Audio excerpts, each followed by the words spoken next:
ಬಿಜೆಪಿಯ ಅಧ್ಯಕ್ಷ ಹೇಳ್ತಾ ಇರುವಂತ ಮಾತಿದು 50 ಕ್ಷೇತ್ರದಲ್ಲಿ ನಾವು ಗೆದ್ದೇ ಗೆಲ್ತೀವಿ, ಅಧಿಕಾರವನ್ನ ರಚನೆ ಮಾಡ್ತೀವಿ ಅಂತ. ಅಂದ್ರೆ ಕಾನ್ಫಿಡೆನ್ಸ್ ಲೆವೆಲ್ ಇದೆ, ಈ ಬಾರಿ ನಾವು ಕೆಲಸವನ್ನ ಮಾಡಿದ್ದೀವಿ, ಗೆದ್ದೇ ಗೆಲ್ತೀವಿ ಅಂತ ಹೇಳಿ. ಅದೇ ರೀತಿಯಾಗಿ ಅರವಿಂದ್ ಕೇಜ್ರಿವಾಲ್ ಕೂಡ ನಿನ್ನೆ ಒಂದು ಹೇಳಿಕೆಯನ್ನು ಕೊಟ್ಟಿದ್ದಾರೆ, ನಾವು 56 ಗೆಲ್ತೀವಿ ಅಂತ. ಅಂದ್ರೆ ಅವರಿಗೆ ಆಂತರಿಕವಾಗಿರುವಂತಹ ಸಮೀಕ್ಷೆಯಲ್ಲಿ ಬಿಜೆಪಿ 50 ಗೆಲ್ಲುತ್ತೆ, ಅರವಿಂದ್ ಕೇಜ್ರಿವಾಲ್ 56 ಅಂತ ಹೇಳ್ತಾ ಇದ್ರು. ಬಟ್ ಈಗ ಟ್ರೆಂಡ್ ಅನ್ನು ಗಮನಿಸಿದಂತಹ ಸಂದರ್ಭದಲ್ಲಿ ಎಎಪಿ 22, ಬಿಜೆಪಿ 27, ಕಾಂಗ್ರೆಸ್ 2. ನಿಮ್ಗೆ ಆಲ್ಮೋಸ್ಟ್ ಇನ್ನ 36ಗೆ ಬರೋದಾದ್ರೆ 36 ಮ್ಯಾಜಿಕ್ ನಂಬರ್ ಆದ್ರೆ ತುಂಬಾ ಹತ್ತಿರದಲ್ಲಿರುವಂಥದ್ದು ಬಿಜೆಪಿ. ಬಟ್ ಈಗಿನೂ ಕೂಡ ಮತ ಎಣಿಕೆ ಆರಂಭವಾಗಿರುವಂಥದ್ದು. ಈಗ ಪೂರ್ವಾಂಚಲ್ ಕೂಡ ಇರುವಂಥದ್ದು, ಓಲ್ಡ್ ದೆಹಲಿ ಕೂಡ ಇರುವಂಥದ್ದು, ನವದೆಹಲಿ, ಹೀಗೆ ಒಂದಿಷ್ಟು ನಿಮಗೆ ಹರಿಯಾಣದ ಭಾಗದ ದೆಹಲಿಯನ್ನ, ಅಂದ್ರೆ ಹರಿಯಾಣಕ್ಕೆ ಅಂಟಿಕೊಂಡಿರುವಂಥ ದೆಹಲಿ ಭಾಗ ಆಗಿರ್ಬೋದು ಅಥವಾ ಪಂಜಾಬ್ಗೆ ಅಂಟಿಕೊಂಡಿರುವಂಥ ದೆಹಲಿ ಭಾಗ ಆಗಿರ್ಬೋದು, ಈ ಪೂರ್ವಾಂಚಲ್ ಪ್ರದೇಶದಲ್ಲಿ ಯಾವ ರೀತಿ ಟ್ರೆಂಡ್ ಇದೆ ಅನ್ನೋದು ಕೂಡ ಗೊತ್ತಾಗ್ತಾ ಇಲ್ಲ ಸದ್ಯಕ್ಕೆ. ಈಗ ಕಾಣಿಸ್ತಾ ಇರುವಂಥದ್ದು ಮೇಲ್ನೋಟಕ್ಕೆಲ್ಲ ಕಾಣಿಸ್ತಾ ಇದೆ. ಬಟ್ ನಿಮಗೆ ದಲಿತ ಸಿಖ್ ಸಮುದಾಯ ಯಾವ ರೀತಿ ನಿರ್ಧಾರವನ್ನು ತೆಗೆದುಕೊಂಡಿದೆ, 12% ಇರುವಂಥ ಅಲ್ಪಸಂಖ್ಯಾತ ಮುಸ್ಲಿಮರು ಅವರು ಯಾವ ರೀತಿಯಾಗಿ ವೋಟ್ ಪ್ಯಾಟರ್ನ್ ಮಾಡಿದ್ದಾರೆ. ಯಾಕಂದ್ರೆ ಈಗ ದೇಶದಾದ್ಯಂತ ಒಂದು ಟ್ರೆಂಡ್ ಗೊತ್ತಾಗ್ತಾ ಇದೆ, ಏನಪ್ಪಾ ಅಂತ ಹೇಳಿದ್ರೆ ಅಲ್ಪಸಂಖ್ಯಾತರು ಕಂಪ್ಲೀಟ್ ಆಗಿ ಕಾಂಗ್ರೆಸ್ ಫೇವರ್ ಆಗಿದ್ದಾರೆ ಅಂತ. ಎಲ್ಲ ಎಲೆಕ್ಷನ್ಸ್ ಅಲ್ಲೂ ಕೂಡ ಅಲ್ಪಸಂಖ್ಯಾತರು ಕಾಂಗ್ರೆಸ್ ಫೇವರ್ ಆಗಿ ಮತವನ್ನು ಚಲಾವಣೆ ಮಾಡ್ತಾ ಇದ್ರಂತ. ಆ ರೀತಿಯ ಟ್ರೆಂಡ್ ಅನ್ನ ನೋಡಿದ್ರೆ ಈ ಹಿಂದೆ ಕಾಂಗ್ರೆಸ್ಗೆ ಹೆಲ್ಪ್ ಆಗಿದ್ದೆಲ್ಲಿ ಅಲ್ಪಸಂಖ್ಯಾತರು ಮತಗಳನ್ನು ಹಾಕ್ತಾ ಇದ್ರು, ಸಿಖ್ ದಲಿತರು ಕೂಡ ಮತವನ್ನು ಹಾಕ್ತಾ ಇದ್ರು. ಬಟ್ ಕಾಂಗ್ರೆಸ್ ಈ ಬಾರಿ 2ಕ್ಕೆ ಬಂದಿದೆ ಅಂತ ಹೇಳಿದ್ರೆ ಅದರ ಅರ್ಥ ಅವರ ವೋಟಿಂಗ್ ಶೇರ್ ಕೂಡ ಜಾಸ್ತಿ ಆಗಿದೆ, ವೋಟಿಂಗ್ ಗಳಿಕೆ ಕೂಡ ಜಾಸ್ತಿ ಆಗಿದೆ ಅಂತ ಹೇಳಿದ್ರೆ. ನಿಮಗೆ ಟೆಕ್ನಿಕಲಿ ಮಾತಾಡೋದಾದ್ರೆ ಕಾಂಗ್ರೆಸ್ನ ವೋಟ್ಗಳೇ ಎಎಪಿಗೆ ಶಿಫ್ಟ್ ಆಗ್ತಾ ಇದ್ದಿದ್ದು ಇಷ್ಟು ವರ್ಷಗಳ ಕಾಲ.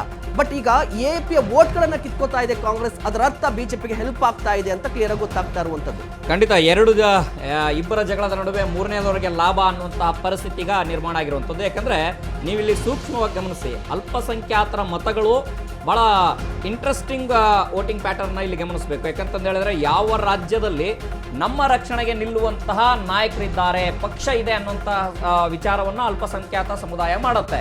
ಸೇಮ್ ಟೈಮ್ ನಾವು ಈ ಪಕ್ಷಕ್ಕೆ ವೋಟ್ ಕೊಟ್ಟರೆ ನಮಗೆ ಮುಂದಿನ ರಕ್ಷಣೆ ಅದು ಬಲ ಹೆಚ್ಚಾಗುತ್ತೆ, ಬಲ ಕಡಿಮೆ ಆಗೋದ್ರ ಕಡೆಗೆ ಯಾರು ಕೂಡ ವೋಟ್ ಕೊಡಲ್ಲ. ಅದೇ ರೀತಿಯಾಗಿ ಈಗ ದೆಹಲಿಯ ವಿಚಾರಕ್ಕೆ ತೆಗೆದುಕೊಂಡಾಗ ದೆಹಲಿಯಲ್ಲಿ ಕಾಂಗ್ರೆಸ್ಗೆ ಮೊದಲಿಂದ ಶೀಲಾ ದೀಕ್ಷಿತ್ ಅವರ ಕಾಲದಿಂದ ಹಿಡಿದು ಈಗ ಅವ್ರಿಗೆ ಹೇಳ್ಕೊಳಕ್ಕೆ ಏನಿದೆ, ಶೀಲಾ ದೀಕ್ಷಿತ್ ಅವರ ವಿಚಾರ ಬಂದಾಗ ನಾವು ಅಭಿವೃದ್ಧಿ ಮಾಡಿದ್ವಿ ಹೇಳ್ಕೊಳ್ಬಹುದು. ಬಿಟ್ರೆ ನಿರಂತರವಾದಂತಹ ಸಂಘಟನೆ ಆಗಿರಲಿ ಅಥವಾ ಜನರಿಗೆ ಒಟ್ಟೊಟ್ಟಿಗೆ ಹತ್ರ ಆಗುವಂತ ಕೆಲಸಗಳನ್ನು ಕೂಡ ಕಾಂಗ್ರೆಸ್ ಮಾಡಲಿಲ್ಲ.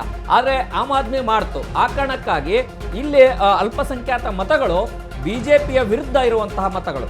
ಸೊ ಆ ಬಿಜೆಪಿಯ ವಿರುದ್ಧ ಯಾರಿದ್ದಾರೆ, ಸಮರ್ಥವಾಗಿ ಹೋರಾಟ ಮಾಡುವಂಥವ್ರು ಯಾರಿದ್ದಾರೆ, ಕಾಂಗ್ರೆಸ್ ದೆಹಲಿಯ ಮಟ್ಟಕ್ಕೆ ನೋಡಿದ್ರೆ ಕಾಂಗ್ರೆಸ್ಗೆ ಆ ಶಕ್ತಿ ಕಡಿಮೆ ಇರುವಂತ ಕಾರಣಕ್ಕಾಗಿ ಈಗ ಆಮ್ ಆದ್ಮಿಗೆ ಬೆನ್ನಿಗೆ ನಿಂತಿದ್ದಾವೆ ಅಂತಂದು ಹೇಳಿದ್ರೆ ತಪ್ಪಾಗ್ಲಿ.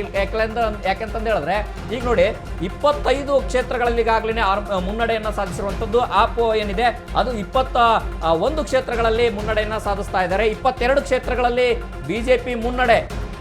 ಹೀಗೆ ಮುನ್ನಡೆ ಹಿನ್ನಡೆ ಅನ್ನೋದ್ರ ಜೊತೆಗೆ ಇಲ್ಲಿ ನಾವು ಗಮನಿಸಬೇಕಾದಂಥ ವಿಚಾರ ಏನಂತಂದು ಹೇಳಿದ್ರೆ, ನೀವು ಮೊದಲಿಗೆ ನೋಡಿ ಮೊದಲ ಚುನಾವಣೆಯಲ್ಲಿ 2015ರ ಚುನಾವಣೆ ಏನಿದೆ 70 ಕ್ಷೇತ್ರಗಳಲ್ಲಿ 67 ಕ್ಷೇತ್ರಗಳನ್ನ ಆಮ್ ಆದ್ಮಿ ಗೆದ್ದಿತ್ತು. ಈ ಒಂದು ಹಿಂದಿನ ಚುನಾವಣೆಯಲ್ಲಿ ನೋಡಿದ್ರೆ 67 ಗೆದ್ದಿತ್ತು, ಅಂದ್ರೆ 62.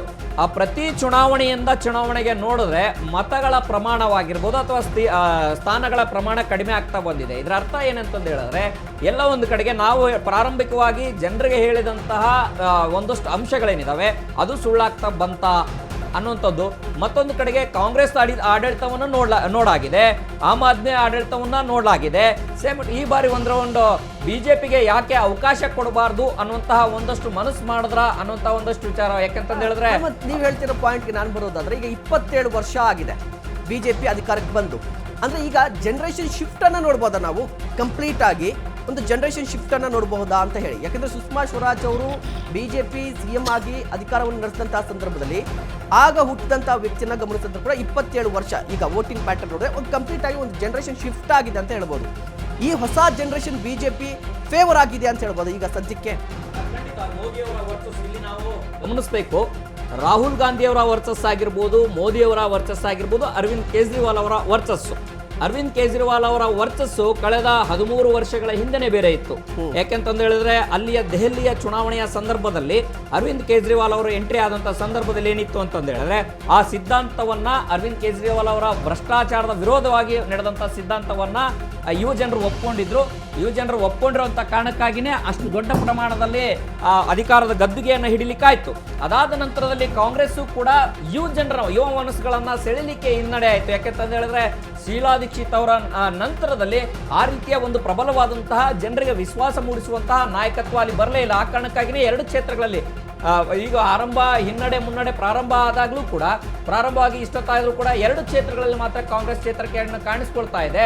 ಉಳಿದಂಥ ಕ್ಷೇತ್ರಗಳಲ್ಲಿ ಬಿಜೆಪಿನೇ neck fight. BJP Aam Aadmi ಇಬ್ಬರ ನಡುವೆನೂ ಕೂಡ ಹೋರಾಟ ನಡೀತಾ ಇದೆ. ಆದರೆ ಮೋದಿಯವರ ಆಡಳಿತ ವಿಚಾರಕ್ಕೆ ಬಂದಂಥ ಸಂದರ್ಭದಲ್ಲಿ ಲೋಕಸಭಾ ಚುನಾವಣೆಯ ಒಂದು ಮತದಾರರು ನೋಡುವಂಥ ದೃಷ್ಟಿಕೋನನೇ ಬೇರೆ, ರಾಜ್ಯದ ಆಡಳಿತದ ವಿಚಾರಕ್ಕೆ ಬಂದಂಥ ಸಂದರ್ಭದಲ್ಲಿ ಆ ದೃಷ್ಟಿಕೋನ ಬೇರೆ. ಯಾಕಂದ್ರೆ ಕರ್ನಾಟಕದ ವಿಚಾರವನ್ನು ತೆಗೆದುಕೊಂಡಂಥ ಸಂದರ್ಭದಲ್ಲಿ ಕರ್ನಾಟಕದಲ್ಲಿ ಕಾಂಗ್ರೆಸ್ ಸರ್ಕಾರ ಇದೆ. ರಾಜ್ಯ ವಿಧಾನಸಭೆ ಚುನಾವಣೆಯಲ್ಲಿ ದೊಡ್ಡ ಟ್ರೆಂಡ್ ಅನ್ನು ಸೃಷ್ಟಿ ಮಾಡಿದಂತಹ ಕಾಂಗ್ರೆಸ್ ಲೋಕಸಭಾ ಚುನಾವಣೆಯಲ್ಲಿ ಸಾಕಷ್ಟು ಹಿನ್ನಡೆಯನ್ನು ಅನುಭವಿಸಿತು.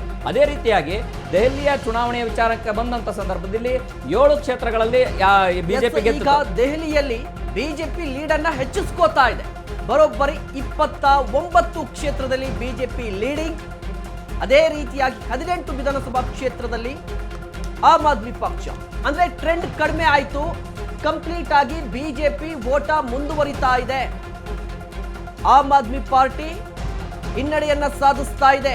ಬಿಜೆಪಿ ಕಂಪ್ಲೀಟ್ ಆಲ್ಮೋಸ್ಟ್ ನಿಮ್ಗೆ ಮ್ಯಾಜಿಕ್ ನಂಬರ್ 10 ಹತ್ರ ಬರ್ತಾ ಇದೆ. ಬಿಜೆಪಿ ಮ್ಯಾಜಿಕ್ ನಂಬರ್ 10 ಹತ್ರ ಬರ್ತಾ ಇರುವಂತದ್ದು. ಇನ್ನ ಕೇವಲ 7 ಕ್ಷೇತ್ರಗಳ ಮುನ್ನಡೆ ಇದ್ರೆ ಬಿಜೆಪಿಗೆ ಸ್ಪಷ್ಟ ಬಹುಮತ. 70 ವಿಧಾನಸಭಾ ಕ್ಷೇತ್ರಗಳು, 36 ಮ್ಯಾಜಿಕ್ ನಂಬರ್. ಬಿಜೆಪಿ ಈಗ 29ರಲ್ಲಿ, ಅಂದ್ರೆ ಶಾರ್ಟೇಜ್ ಇರುವಂತದ್ದು 7 ಕ್ಷೇತ್ರ ಮಾತ್ರ. ಮತ್ತೊಂದು ಕಡೆ ಬರೋಬ್ಬರಿ 10 ವರ್ಷಗಳ ಕಾಲ ಸುದೀರ್ಘವಾಗಿ ಆಡಳಿತವನ್ನು ನಡೆಸಿದಂತ ಆಮ್ ಆದ್ಮಿ ಪಕ್ಷಕ್ಕೆ ಈಗ ಸೆಟ್ ಬ್ಯಾಕ್ ಅಂತ ಹೇಳ್ಬೋದು. ಅತಿ ದೊಡ್ಡ ಆಘಾತವನ್ನು ಕೊಡ್ತಾ ಇದ್ದಾರೆ ದೆಹಲಿಯ ಮಂದಿ. ಸರಳ ಬಹುಮತದ ಸನಿಹಕ್ಕೆ ಬಂದು ನಿಂತಿದೆ ಬಿಜೆಪಿ. ಸ್ಪಷ್ಟ ಬಹುಮತವನ್ನ ಪಡೆಯುತ್ತಾ ಬಿಜೆಪಿ, ಅಥವಾ ಆಮ್ ಆದ್ಮಿ ಪಾರ್ಟಿ ಓವರ್ಟೇಕ್ ಮತ್ತೆ ಮಾಡುತ್ತಾ? ಇದರ ಜೊತೆಗೆ ಅತಂತ್ರ ಪರಿಸ್ಥಿತಿ ನಿರ್ಮಾಣ ಆಗುತ್ತಾ? ಸರಳ ಬಹುಮತಕ್ಕೆ ಬೇಕಾಗಿರುವಂತದ್ದು 36 ಸ್ಥಾನ. ಈ ಪೈಕಿ 30 ಕ್ಷೇತ್ರದಲ್ಲಿ ಬಿಜೆಪಿ ಮುನ್ನಡೆಯನ್ನ ಸಾಧಿಸಿದೆ. ಸ್ಪಷ್ಟ ಬಹುಮತಕ್ಕೆ ಬೇಕಾಗಿರುವಂತದ್ದು 6 ನಂಬರ್. ಇನ್ನು 6 ಅಷ್ಟೇ ಶಾರ್ಟೇಜ್ ಇರುವಂತದ್ದು.